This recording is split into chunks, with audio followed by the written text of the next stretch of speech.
Jusqu'à 9h, Good Morning Business. À 7h20 dans Good Morning Business, Nicolas Toflib, associé chez Alvarez et Marsal, bonjour. Bonjour. Merci d'être là et avec cette étude sur la banque de détail en France, est-ce qu'elle s'en sort bien par rapport aux autres? Par exemple, si on regarde la concurrence européenne, ou est-ce que c'est une banque de détail véritablement qui a du mal à se restructurer, et qui peine à évoluer, qui reste sous pression? Alors, la banque de détail cette année a encore confirmé sa résilience et a retrouvé de la croissance puisque les revenus ont augmenté de 3%. Je rappelle que l'an dernier, en fait, la même photo, c'était totalement l'inverse. C'était une baisse des revenus de moins 3%. Et là, c'est plus 3%, alors que les coûts ne progressent que de 1%. Alors, c'est aussi le retour de la croissance des coûts, qui est inférieure à la croissance des revenus. Donc, ça génère un effet ciseau positif. Là aussi, c'était complètement l'inverse l'an dernier. Par contre, nous on voit deux points d'attention en fait. C'est le modèle, il reste sous pression, c'est-à-dire quand vous rapportez les coûts par rapport aux revenus, c'est un coefficient qui tourne autour de 70%. Donc, c'est 60 en Europe à peu près. Ouais, alors le coefficient est beaucoup plus bas dans certains pays, mais le coût du risque est plus important. Faut tout prendre en compte. Bien sûr. Mais ce qui est important, c'est que ce coefficient ne bouge quasiment plus depuis plusieurs années. Il a très légèrement baissé cette année. Ce qui veut dire en fait que la marge de manœuvre en fait par rapport au coût du risque qui est historiquement bas. Donc ça montre que les banques maîtrisent bien leur risque. Mais compte tenu du contexte économique qui est quand même assez incertain, compte tenu de la reprise de l'inflation, en fait, c'est est-ce que ce modèle va encore tenir aussi bien qu'il a tenu cette dernière année? C'est toute la question. Bah oui, parce qu'on voit beaucoup les coups de butoir des nouveaux entrants, des néobanques qui de plus en plus investissent des secteurs rentables de la banque. On le voit avec notamment le crédit, le paiement plusieurs fois. À chaque fois, on se dit, ceci on le dit il y a 10 ans, on se dit il y a 5 ans, que les nouveaux entrants allaient finir par faire du mal au réseau historique. C'est pas forcément le cas jusqu'à présent. Sur les néobanques, la réponse c'est non. Les néobanques, ça reste très marginal et ça restera très marginal.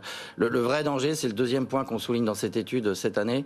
C'est en fait lié à la bascule en fait des usages et le fait qu'on consomme plus sur Internet. Donc quand on consomme sur Internet, là où vous payez chez un commerçant sur un terminal avec une carte, vous payez non pas sur un terminal, mais vous payez directement auprès du commerçant. Et là, il y a des acteurs en fait qui sont des fintech en fait mondiales, qui sont digital natives. C'est toutes les activités qui qui sont grignotées petit à petit. Donc eux se positionnent clairement en fait sur cette bascule digitale et eux commencent à avoir une part de marché assez significative sur tout ce qui est paiement en ligne, tout ce qui est 3 fois, 4 fois sans frais qu'on appelle le buy now pay later en langage anglo-saxon. En fait, ces acteurs aujourd'hui sont des leaders. Ils ont une force de frappe considérable du fait de leur valorisation. Ils ont accès aux liquidités. Leur valorisation est largement supérieure parfois à certaines banques. Donc là où les banques ont été très intelligentes, elles ont su racheter en fait des acteurs qui étaient menaçants dans le passé. Là, les valorisations font que ça va être une réponse qui sera probablement impossible. Et là, il y a un vrai danger parce qu'on parle en fait de pans entiers de revenus qui sont mis à risque, notamment les paiements. Les paiements, c'est à peu près un quart des revenus d'une banque de détail. Donc en fait, on voit bien que là, il y a un vrai danger. Et ce qu'on appelait le risque de désintermédiation en fait du banquier, là, peut devenir une réalité sur certaines activités. Ça, c'est clair. Quels sont les risques qui arrivent avec l'inflation, la hausse des taux d'intérêt pour les banques de détail justement? Alors, les risques sont de différentes natures. Sur la hausse des taux, c'est plutôt une bonne nouvelle pour les banquiers. Le sujet, c'est qui dit hausse des taux, dit probablement baisse des volumes. Donc, parce que jusqu'à présent, ils avaient réussi à compenser justement la baisse des taux avec une frénésie des crédits. Donc ça, est-ce que ça sera un jeu à somme nulle? Là, on verra. C'est pas que positif. Sur l'inflation, c'est un vrai sujet parce que la maîtrise des coûts en fait est incontournable par rapport à ce modèle que j'évoquais précédemment. Ah oui. Et comme dans le modèle de la banque de détail, les salaires représentent à peu près la moitié des coûts. En fait, c'est sûr qu'il risque d'y avoir une pression en fait dans les négociations salariales, qui est un point de vigilance effectivement sur le modèle économique de la banque de détail. Mais quelles sont les réponses à donner maintenant? Alors, les réponses, j'allais dire, elles sont déjà enclenchées. Hein. C'est le sujet, j'allais dire, que comme on le souligne régulièrement, c'est est-ce qu'il y a aujourd'hui, dans un modèle qui tient, c'est suffisant en termes, est-ce que c'est assez ambitieux en termes d'initiative, est-ce qu'on va assez vite est-ce qu'on va assez vite? Les nouveaux acteurs issus de la fintech peuvent mettre une pression supplémentaire qu'on n'a pas connue dans le passé.